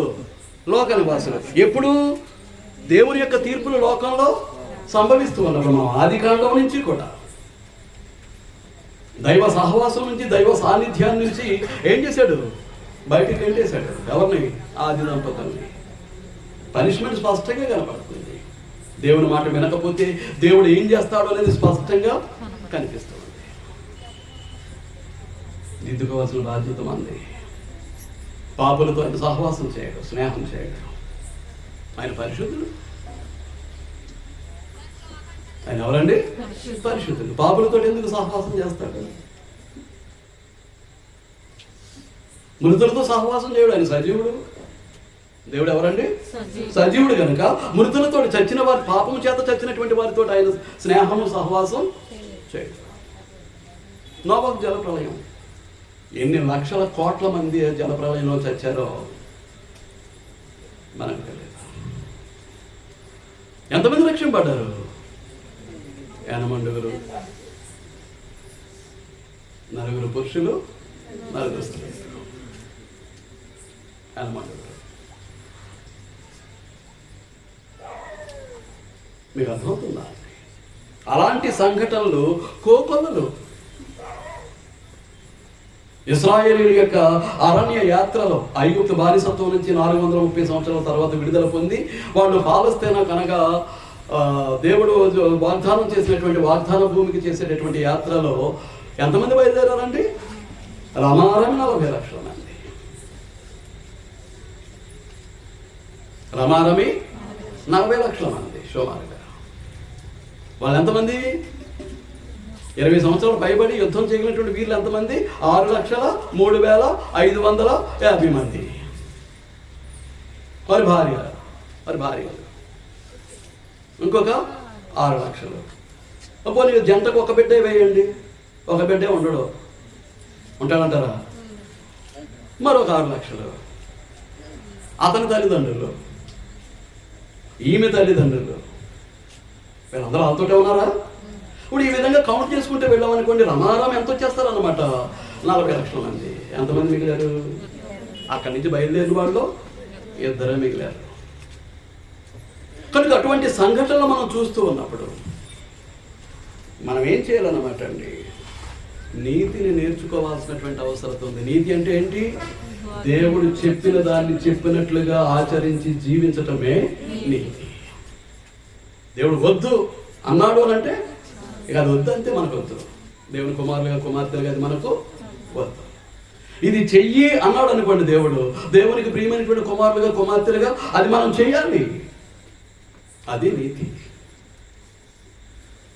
అది నీతి. మీకు అర్థమవుతుందా? అది నీతి. పెళ్ళిళ్ళు చేసేసుకుంటున్నాం, పిల్లలు కనేస్తున్నాం, నేను తల్లిని అయిపోయాను, నేను తల్లిని అయిపోయాను. రేపొద్దున వాళ్ళకు యుక్త వయసు వచ్చింది, వాళ్ళకి పెళ్ళిళ్ళు చేసేసాం, మనవరాలు వచ్చేసారు, సంకల్పం ఎత్తేసుకుని ముసిపోతున్నాం. కానీ జరగాల్సినటువంటి ఏర్పాటు, దేవుని సంకల్పాన్ని బట్టి ఒక కుటుంబంలో జరగాల్సినటువంటి ఏర్పాటు మనం జరిగించగలుగుతున్నామా బిడ్డల యొక్క జీవితాల్లో?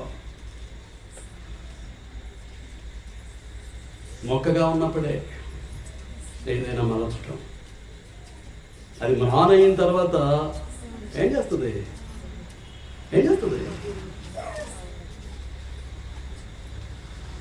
ఇంకా తర్వాత మనం ఏం చేయలేము, ఆ తర్వాత మనం ఏమీ చేయలేము. అంచేతనే దేవుడు తీసుకున్నటువంటి నిర్ణయం ఏంటి అని మనం ఆలోచన చేస్తే, దేవుని తీర్పులు చూస్తున్నప్పుడు మనకేం కలగాలి?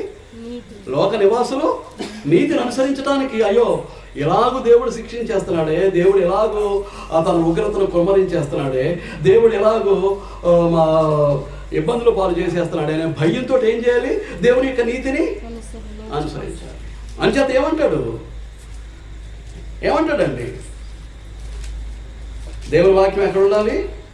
మనసులో ఉంచాలి, హృదయాల మీద వ్రాయాలి. పాత నిబంధన కాలంలోనే ఇర్మియా ప్రవక్త చేత క్రొత్త నిబంధన యొక్క విధానం ఎలా ఉంటుందో మనకు తెలియజేసేస్తాడండి. చూడండి 31వ అధ్యాయం 31 నుంచి, ఇదిగో నేను ఇశ్రాయేలు వారితోనూ యోధా వారితోనూ క్రొత్త నిబంధన చేయు దినములు వచ్చుచున్నవి, ఇదే యెహోవా వాక్కు. అది ఐగుప్తులో నుండి వారిని రప్పించుటకై నేను వారిని చెయ్యి పట్టుకున్న దినమును వారి పితరులతో నేను చేసిన నిబంధన వంటిది కాదు. నేను వారి పెనిమిటినైనను వారు ఆ నిబంధనను భంగము చేసుకుని, ఇదే యెహోవా వాక్కు. ఈ దినములైన తర్వాత నేను ఇశ్రాయేలు వారితోనూ యోధా వారితోనూ చేయబో నిబంధన ఇదే, వారి మనసులలో నా ధర్మ విధులు ఉంచేదను, వారి హృదయముల మీద దానిని రాసేదను. యెహోవా వాక్కు ఇదే. మనసులో ఉంచబడాలి, హృదయ పలకల మీద వ్రాయబడాలి. అంటే దేని ద్వారా అన్నమాట అండి? నేర్పించడం ద్వారా, నేర్చుకుంటూ ద్వారా. మన పిల్లలు స్కూల్కి పంపుతూ ఉంటాం, అక్కడ ఏం జరుగుతుంటుంది? ఉపాధ్యాయులు లేకపోతే ఉపాధ్యాయునులు ఏం చేస్తూ ఉంటారు? నేర్పిస్తూ ఉంటారు. విద్యార్థులుగా మనం పంపించినటువంటి మన పిల్లలు ఏం చేస్తూ ఉంటారు? వాళ్ళు నేర్చుకుంటూ ఉంటారు. నేర్చుకుంటాం. మనం 4వ అధ్యాయంలో చూసాం, పాత నిబంధన క్రిందే అటువంటి నియమాన్ని దేవుడు పెట్టేశాడు. ఏం చేస్తున్నానంటే, తల్లిదండ్రులైనటువంటి వారు తమ పిల్లలకు నేర్పింపబద్ధులై ఉన్నారు కాబట్టి ఏం చేయాలన్నమాట? ఖచ్చితంగా వారు నేర్చుకోవాలి, కుమారులకు నేర్పించాలి, కుమారులకు నేర్పించాలి, దేవుని పట్ల భయం ఏంటో నేర్పించాలి. మీకు అర్థమవుతుందా? కనుక ఈ పని జరగాలి అని అంటే మనసుల్లో ఉంచబడాలి దేవుని యొక్క ధర్మ విధులు, క్రొత్త నిబంధన హృదయాల మీద వ్రాయబడాలి అని అంటే ఏం చేయాలట? నేర్పించేవాడు నేర్పించాలి, నేర్చుకునేవాళ్ళు నేర్చుకోవాలి. అందుచేతనే క్రీస్తు ప్రభు ఏమంటాడు? నేను సాత్వికులను, దేన మనసు గలవాడను, వచ్చి నా యొద్ద నేర్చుకోండి. నేను ఎవరిని? సాత్వికుణ్ణి, దేన మనసు కలిగిన వాడిని.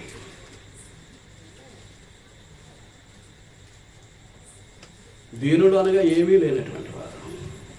దీనుడు అనగా అర్థం ఏంటి? ఏమీ లేనటువంటి వాడు. ఇంకా దేవుడి తప్పకేం లేదు లెక్కలు చూసుకోవటానికి. కానీ మనం ఏం చేస్తాం? దేవుడు తప్ప లెక్కలకి మనం చాలా జాగ్రత్త పడుతుంటాం. కౌంటింగ్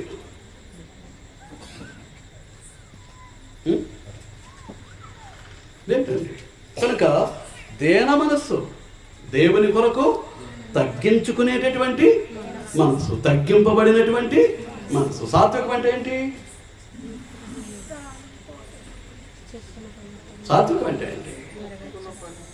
సాత్వికంలో ఫస్ట్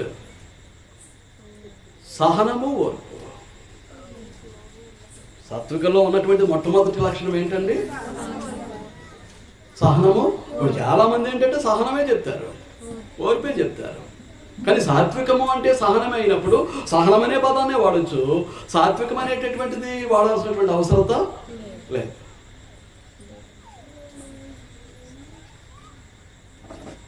సాత్వికంలో ఏముంది? ఫస్ట్ క్వాలిటీ సహనము.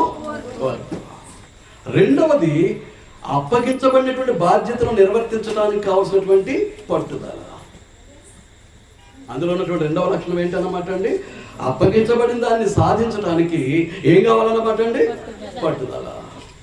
మరొక లక్షణం ఉంది, ఆ పట్టుదలను సాధించే విషయంలో ప్రాణం పోయినా నెవర్ కేర్, లెక్క చేయాల్సినటువంటి పని లేదు. లెక్క చేయాల్సినటువంటి పని లేదు. మీరు మాట్లాడుకోకూడదు, నా వైపే చూస్తూ ఉండాలి, పక్క వారి యొక్క వైపుకు చూడకూడదు. మరొక పని మీరు తీసుకోకూడదు. మనమందరం కూడా దేవుని సన్నిధిలో ఉన్నాం, పిల్లలేమి పెద్దవారేమి. అనవసరంగా పళ్ళేతలు ఎట్టకూడదు. నాకు చాలా చికాకండి, అసహ్యం కూడాను. అనవసరంగా పళ్ళేతలు పెడితే ఏం కలుగుతుందండి? అసహ్యమే. మీరు అర్థమవుతుందా అండి? ఆలోచిస్తున్నారా అండి? శ్రద్ధగా వినండి. మీ దగ్గర నుంచి దేవుడు ఏం కోరుతున్నాడో, వ్యక్తిగతంగా, కుటుంబ పరంగా దేవుడు మీ దగ్గర నుంచి ఏం ఆశిస్తూ ఉన్నాడు, ఏం కోరుకుంటున్నాడు? దేవుడు కోరుకున్న దాన్ని, ఆశించిన దాన్ని నేను ఇవ్వగలుగుతూ ఉన్నానా? అది ఇవ్వలేనప్పుడు నీ జన్మ వ్యర్థం, వేస్ట్. మనిషిగా పుట్టిన దానికి విలువ లేదండి. మనిషిగా పుట్టిన దానికి విలువ. ఆ సంగతి ఎరిగినటువంటి లోకం తమ ఇష్టానుసారంగా వెళ్ళిపోతూ ఉంది. తన పరిపాలకుడైనటువంటి సాతాను యొక్క నీడలో, సాతాను యొక్క అధికారంలో. రేపు చూడబోతున్నాం.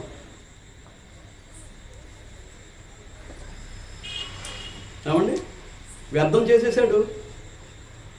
ఆ వ్యర్థము చేత మనుషులందరినీ ఆకర్షించేశాడు. త్రాగుబోతులుగా, తిరుగుబోతులుగా, జోదగాండ్రుగా, మోసగాండ్రుగా, అబద్ధికులుగా.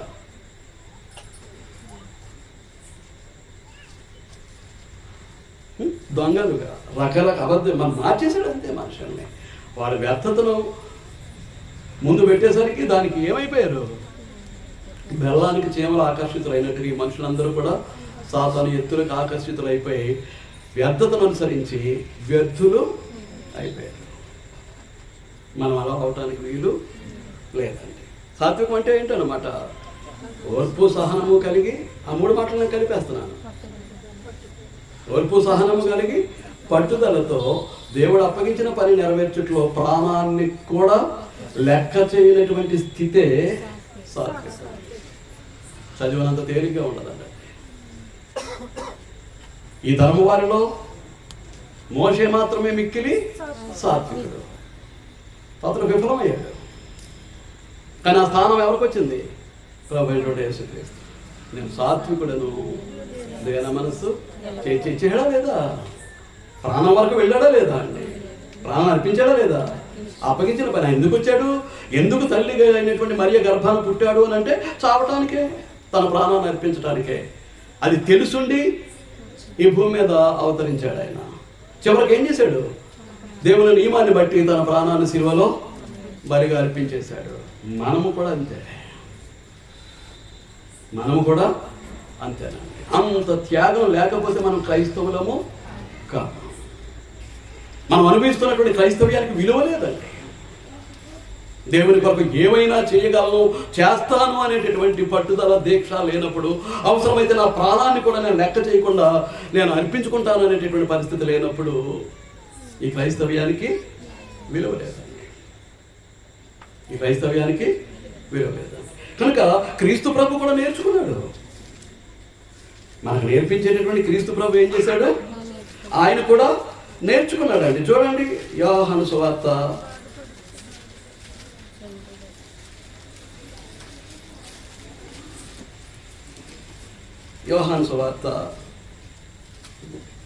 8వ అధ్యాయం 28వ వచనం చివరిలో, తండ్రి నాకు నేర్పినట్టు ఈ సంగతులు మాట్లాడుచున్నానని మీరు గ్రహించెదరు. ఎవరు నేర్పినట్టు? పరలోకపు తండ్రి నాకు నేర్పినట్లుగా ఈ సంగతులను నేను మాట్లాడుచున్నానని మీరు గ్రహించారు.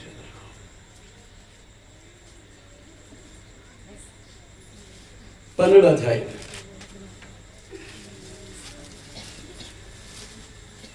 49-50 వచనాలు అనగా చివరి వచనాలు.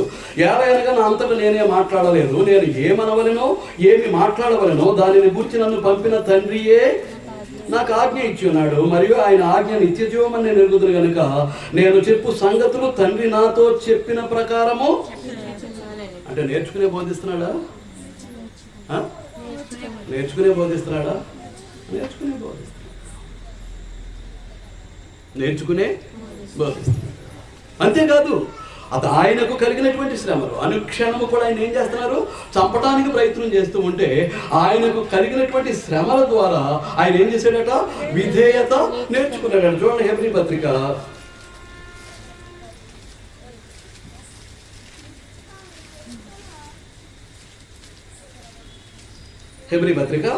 5వ అధ్యాయం 8వ వచనం. ఆయన కుమారుడయ్యుండియు తాను పొందిన శ్రమల వలన విధేయత నేర్చుకున్నాడు.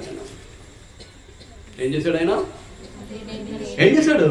తండ్రి అనేటువంటి దేవునికి ఏ విధంగా విధేయుడై ఉండాలో తను కలిగినటువంటి శ్రమల ద్వారా ఆ శ్రమలను సహించుకుంటూ దేవుని యొక్క మహిమ నిమిత్తం తన జీవితాన్ని నడిపించుకున్నట్టు ద్వారా ఏం చేశాడు? విధేయత. ఇదంతా మనం నేర్చుకోవాల్సిందే. ఇదంతా కూడా మనం ఏం చేయాలన్నమాట అండి? నేర్చుకోవాల్సిందే. అంచేత ఆయన ఏమంటున్నాడు? నా యొక్క నేర్చుకోండి. ఎక్కడ నేర్చుకోవాలట? నా యొక్క నేర్చుకోండి. ఇప్పుడు నేను చేసేటటువంటి బోధ క్రీస్తు నేర్పినట్టుగానే ఉండాలి. నా ఇష్టానుసారంగా మాట్లాడేసేయడానికి నాకు అవకాశం లేదు. నా ఇష్టానుసారంగా బోధించడానికి నాకు అవకాశం లేదు. ఏం చేద్దామంటే he is our master. Our lord Jesus Christ is our master. ఆయన మన గురువు. చూడండి మత్తయి సువార్త 23వ అధ్యాయం 10వ వచనం. మరియు మీరు గురువులని పిలువబడవద్దు, క్రీస్తు ఒక్కడే మీ గురువు. అంటే నేను నా బాధ్యత ఏంటి? క్రీస్తు బోధన ఉన్నది ఉన్నట్లుగా తేవటం. క్రీస్తు బోధన ఉన్నది ఉన్నట్లుగా తేవటం. క్రీస్తు బోధ ఎవరి ద్వారా మనకు అందించబడింది? అపోస్తలుల ద్వారా. తాను దేవుని యొద్ద నుంచి తెచ్చినటువంటి బోధను 3.5 సంవత్సరాలు ఏం చేశాడు? ఆయన శిష్యులకు తర్ఫీదునిచ్చాడు, శిష్యులకు నేర్పించాడు.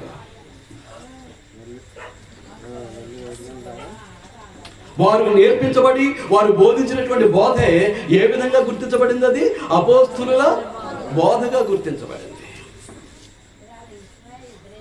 ఇప్పుడు ఏం చెప్తున్నాను? మనం క్రీస్తును నేర్చుకోవాలి. చూడండి ఎఫెసీయులకు రాసిన పత్రిక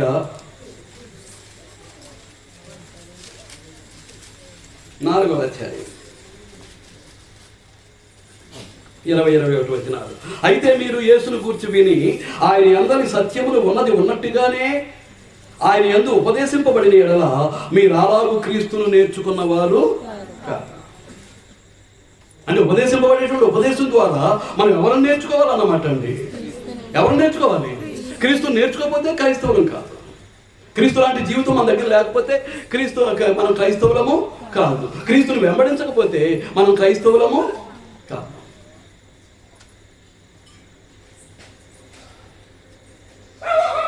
అమ్మయ్య వదిలేశాడు, నీ కర్మ.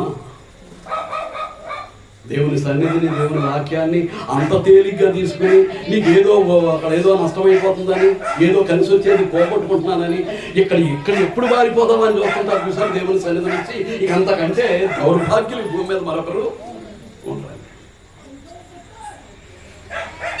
ఆత్మ సంబంధమైనటువంటి దరిద్రులు మరొకరు ఉండరండి. భౌతికంగా మనం దరిద్రులం కావచ్చు, కానీ విశ్వాస విషయంలో మనం ధనవంతులమై ఉండటానికి ప్రయత్నం చేయాలి.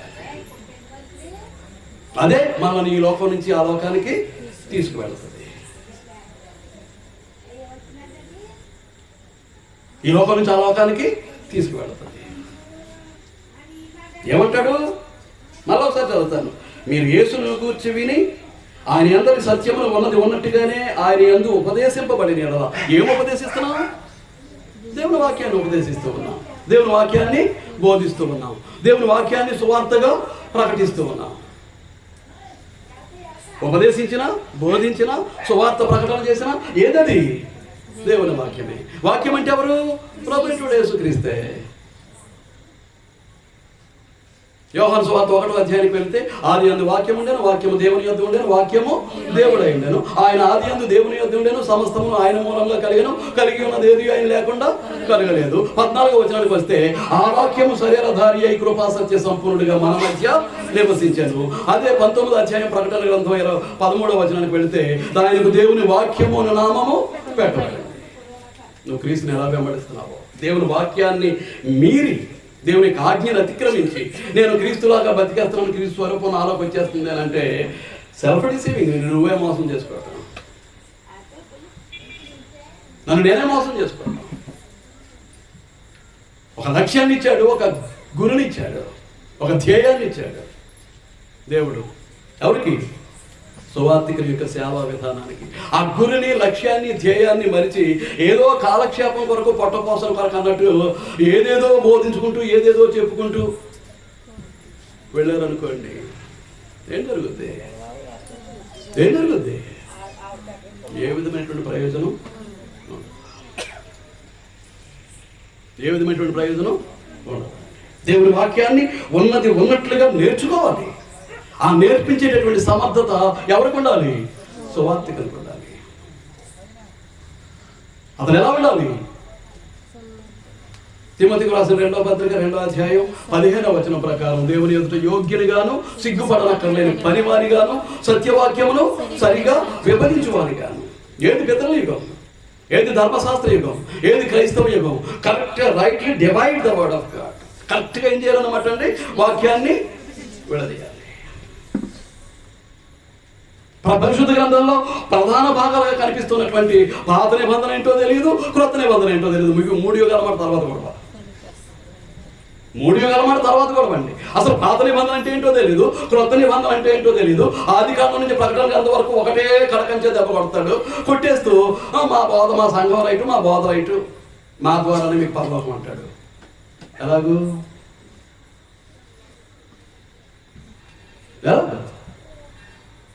క్రీస్తు ప్రభు అంటాడు, ప్రభువా ప్రభు అని పిలిచినంత మాత్రాన నువ్వు పరలోకానికి చేరవు. పరలోకమందున నా తండ్రి చిత్త ప్రకారం చేస్తేనే నువ్వు పరలోకంలో ప్రవేశిస్తావు. ఆయన అలా చెప్తాడు, వీళ్ళు ఎలా చెప్తుంటారు. పైగా ముసుగేస్తారండి. బైబిల్ గ్రంథం ఒకే దేవుడు, ఒకే రక్షకు, ఒకే ప్రభువు, ఒకే ఆత్మ, ఒకే నిరీక్షణ, ఒకే విశ్వాసము, ఒకే బాప్తిస్మము, ఒకే శరీరాన్ని గురించి బైబిల్ మాట్లాడుతుంటే, ఒకే శరీరం అంటే ఒకే సంఘం, సంఘం ఒక్క సంఘాన్ని గురించి బైబిల్ మాట్లాడుతూ ఉంటే ఈయన బోధన కవర్ చేసుకోవటానికి, ఈయన విధానాన్ని కవర్ చేసుకోవటానికి, దాని మీద ఒక ముసుగు వేసేయటానికి ఏ సంఘమైనా పర్లేదు, ఆ బోధే కదా. ఏ సంఘమైనా పర్లేదట, అదే బోధట. ఎలా కుదురుతుందండి?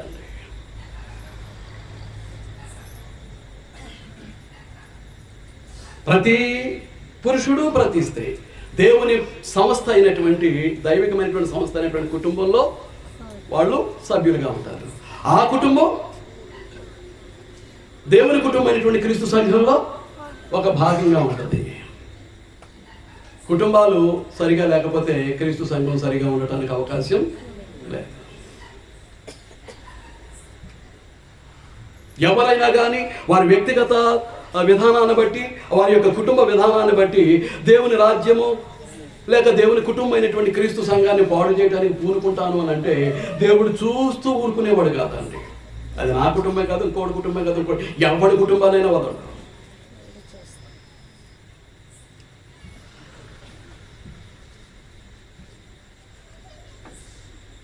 ఆ కుటుంబ యజమానిగా ఉన్నటువంటి ఆ పురుషుడైనా, అతని భార్యగా ఉన్నటువంటి స్త్రీ అయినా, వారికి పిల్లలుగా ఉన్నటువంటి ఆ కొడుకైనా, కూతురైనా, దేవుడు చెప్పినట్లుగా కనుక కుటుంబం లేకపోతే దాని పర్యవసానాలు చాలా తీవ్రంగా ఉంటాయండి. ఏం చేస్తున్నానంటే పరిశుద్ధమైనటువంటి, పవిత్రమైనటువంటి, నీతియుక్తమైనటువంటి, నిర్దోషమైనటువంటి, నిరపరాధమైనటువంటి క్రీస్తు సంఘానికి నిన్ను బట్టి, నీ కుటుంబాన్ని బట్టి నేను మసి అంటిస్తాను, మచ్చలు అంటిస్తాను, డాగులు అంటిస్తాను అని అంటే చూస్తూ ఊరుకునేవాడు కాదు. పరిశుద్ధ గ్రంథంలో దేవుడు సంఘానికి ఇచ్చినటువంటి స్థితి అది. అందులో ఉండేవన్నీ కూడా దైవికమైనటువంటి కుటుంబాలు. కుటుంబంలో ఉన్నటువంటి ప్రతి పురుషుడు దైవికమైనటువంటి వాడు, ప్రతి స్త్రీ దైవికమైనటువంటి వారే. ఆ దైవిక విధానాన్ని విడిచిపెట్టినటువంటి కుటుంబాలు కాదు. దేవుని చేత అవి లెక్కించబడవు. దేవుని చేత అవి లెక్కించబడవు. ఏం జరిగిందట? గలతీ పత్రిక 1వ అధ్యాయం. క్రీస్తు కృపను బట్టి మిమ్మల్ని పిలిచిన వారిని విడిచి భిన్నమైన సువార్త తట్టుకు మీరెంత త్వరగా తిరిగిపోవడం చూడగా నాకు ఆశ్చర్యము కలుగుతున్నది. అంత దూరం రాలేక ఏంటండి, అంత దూరం రాలేక ఈ పక్కనే ఉంది కదా, పోయి కాడ ఒక మళ్ళీ ఉంది, ఎక్కడికి వెళ్ళిపోతున్నాను? నీ ఇష్టమే. అంత దూరం రాలేక నేను ఇక్కడికి వెళ్ళిపోతున్నాను, మా ఇంటి పక్కనే ఉందని వెళ్ళిపోవటానికి నీ ఇష్టమేనా?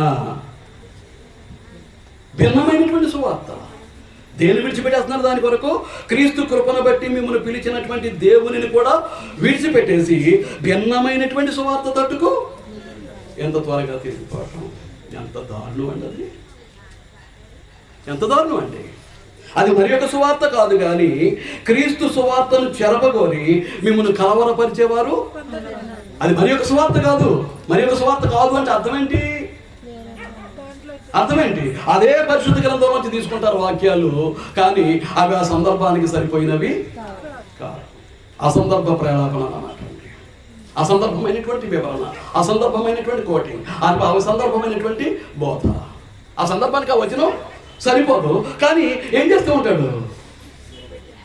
ఇష్టానుసారంగా పట్టుకొచ్చేసి కనిపిస్తుంటాడు అంతే. దానికి సబ్జెక్ట్ ఏదంటే ఉన్నామండి, తన జ్ఞాపకం వచ్చిందో అలా కనిపిస్తుంటాడు. ఏం చేద్దానంటే ఒక క్రమమైనటువంటి బోధ అతనికి తెలియదు కాబట్టి,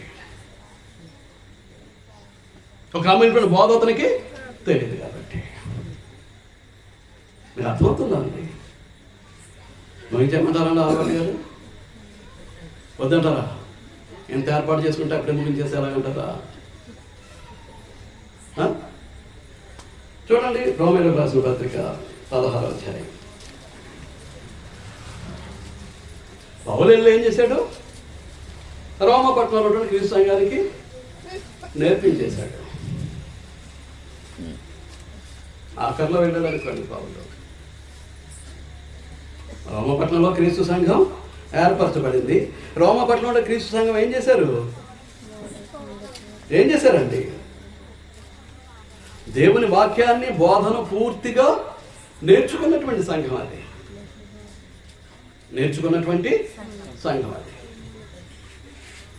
ధర్మశాస్త్రానికి, క్రొత్త నిబంధనకు, అన్యులకు, యూదులకు మధ్య ఉన్నటువంటి వ్యత్యాసాన్ని గురించి చర్చిస్తారు తప్ప రోమాపట్నం క్రీస్తు సంఘం మీద ఇలా మచ్చ చూపించడానికి ప్రయత్నం చేయడానికి. అంచేత ఏమంటాడు అంటే 16వ అధ్యాయం 17వ వచనంలో, సహోదరులారా, మీరు నేర్చుకున్న బోధకు వ్యతిరేకముగా భేదములను, ఆటంకములను కలుగజేయ వారిని కనిపెట్టి ఉండుడని మిమ్మను బ్రతిమాలు కొనుచున్నాను. వారిలో నుండి తొలగిపోవడటి వారు మన ప్రభువైన క్రీస్తుకు కాక తమ కడుపునకే దాసు. నేర్చుకున్నటువంటి బోధ ముందు నేర్చుకున్నారు. క్రీస్తు కృపను బట్టి మిమ్మల్ని పిలిచినటువంటి దేవుని విడిచి భిన్నమైనటువంటి సువార్త తట్టుకు మీరంత త్వరగా తిరిగిపోవట. మీరు నేర్చుకున్నటువంటి బోధకు వ్యతిరేకముగా భేదములను, ఆటంకములను కలుగు చేయ వారిని కనిపెట్టి ఉండండి. నేర్చుకున్నటువంటి బోధకు. బోధ అంటే ఎవరు? వాక్యం అంటే ఎవరు? యేసుక్రీస్తు. అంటే వాక్యంలో క్రీస్తు స్వరూపం మనకు కనిపిస్తూ ఉంటుంది. ఆ రూపాన్ని ఏం చేస్తున్నారు వీళ్ళు? భేదాలు, ఆటంకాలు కలుగజేసి క్రీస్తు రూపాన్ని మార్చేస్తున్నారు. వాక్యమైనటువంటి క్రీస్తు రూపాన్ని మార్చేస్తున్నారు. ఎంత భయంకరమైనటువంటి పాపము, ఎంత భయంకరమైనటువంటి ద్రోహమో దేవునికి, ఎంత భయంకరమైనటువంటి విశ్వాసఘాతకమైనటువంటి, విశ్వాసులు కాదు విశ్వాసఘాతకమైనటువంటి చర్య జరిగిస్తూ ఉంటారు. మేము సద్బోధకులు అని చెప్పుకుంటూ ఉంటారు. ఎవరనుకుంటే రావచ్చు, తెల్లవాళ్ళు కూర్చుంటాను నేను ఇక్కడ. తిరగేద్దాం గ్రంథాన్ని, ప్రతి పేజీ చూద్దాం, ప్రతి అధ్యాయాన్ని చూద్దాం, ప్రతి వచనాన్ని చూద్దాం, ప్రతి మాటను చూద్దాం, ప్రతి అక్షరాన్ని చూద్దాం. ఏది సత్యమో బయటికి తీసుకొద్దాం. బైబిల్ ఒకే ఒక సంఘాన్ని గురించి మాట్లాడుతుంది, వేరే వేరే సంఘాలతో పని లేదు, వేరే వేరే సంఘాలతోటి పని. క్రీస్తు శరీరానికి వెలుపల ఉన్నటువంటి సంఘాలతోటి దేవునికి పని లేదు, క్రీస్తుకి పని లేదు. పాప విమోచనార్థం శిలువలో చిందించినటువంటి క్రీస్తు రక్తానికి కూడా అనుసంధానమయ్యే పరిస్థితులు లేవండి.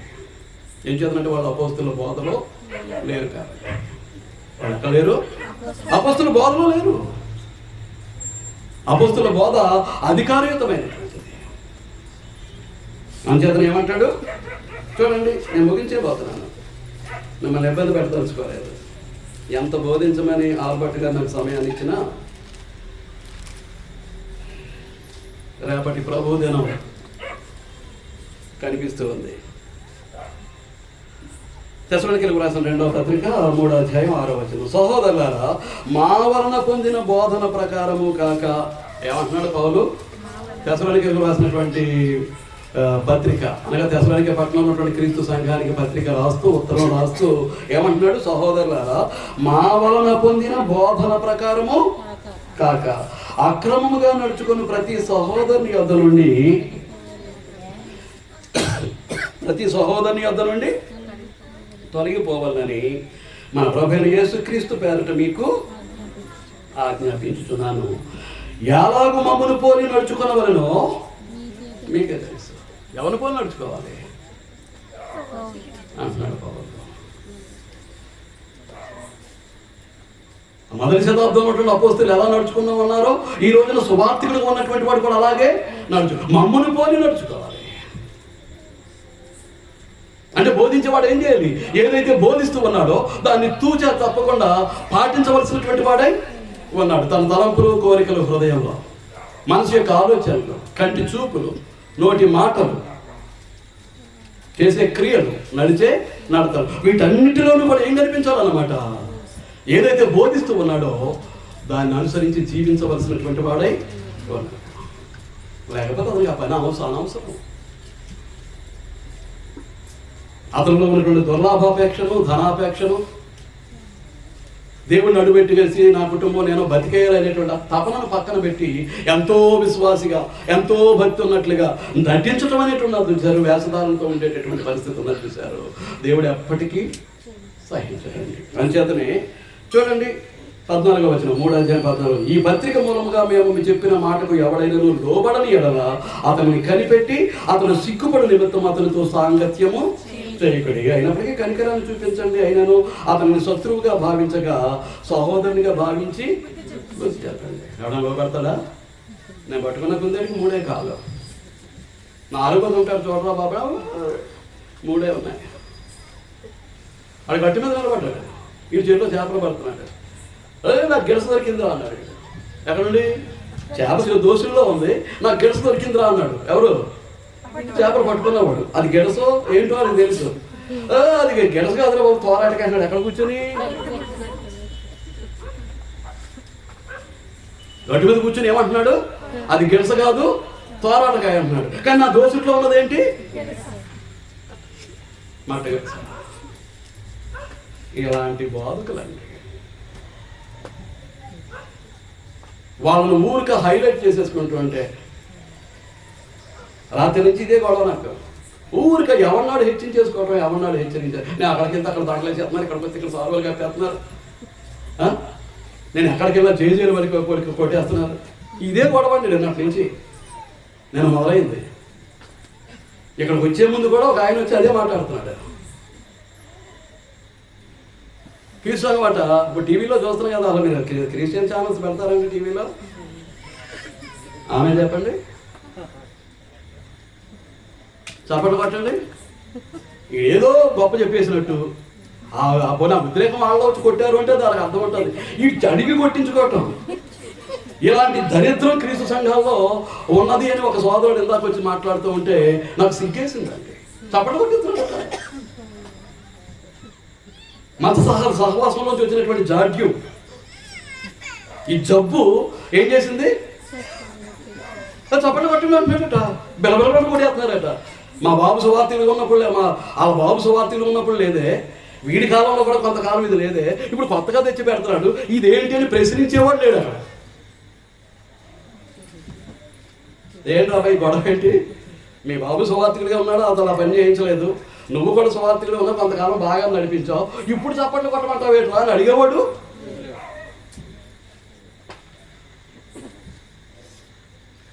దెయ్యాలు అంటే ఏంటండి? దెయ్యాలు. రేపు ప్రభు దినం ఎన్ని దెయ్యాలు ప్రసంగాలు చేస్తాయో చూడండి.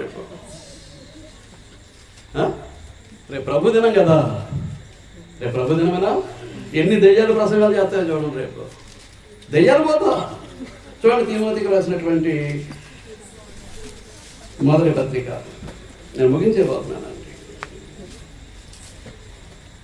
4వ అధ్యాయం 1 నుంచి. అయితే కడవరి దినములలో కొందరు అబద్ధికుల వేషధారణ వలన మోసపరుచు ఆత్మలయందును దెయ్యముల బోధయందును లక్ష్యముంచి విశ్వాసభ్రష్టులవుతారని ఆత్మ అనగా పరిశుద్ధాత్మ తేటగా చెబుతున్నాడు. దెయ్యాల బోధయందు లక్ష్యం ఉంచుతున్నారు అని అంటే బోధించే వాళ్ళు ఎవరు? బోధించే వాళ్ళు ఎవరు? మాట్లాడరా ఎవరు? ఆ దెయ్యాల కదా ఈ దెయ్యాలు తిరుగుతుంటాయి. కడవరి దినములలో కొందరు అబద్ధికుల వేషధారణ వలన మోసపరచు ఆత్మల యందును దెయ్యముల బోధ యందును లక్ష్యముంచి విశ్వాస భ్రష్టులగుదరని ఆత్మ తేటగా చెప్పు. దెయ్యాల బోధ ఉందంటే బోధించేటటువంటి ఏంటన్నమాట? ఏంటి? దెయ్యాలు. ఆ దెయ్యాల బోధ యందు లక్ష్యముంచి ఆహా ఓహో అనుకుంటూ జేజేలు పడుతుంటారు వీళ్ళు. నేను చదివే చెప్తున్నాను, నాకు కథ ఏం చెప్పట్లేదండి అమ్మా. నేను గ్రంథాన్ని చదివే నేను మీకు వివరించడానికి ప్రయత్నం చేస్తున్నాను. ప్రియ సహోదరులు సహోదరులు, ప్రియ స్నేహితులు స్నేహితులు అంటారు. దెయ్యాల బోధన చేసేది ఎవరు? దెయ్యాలే.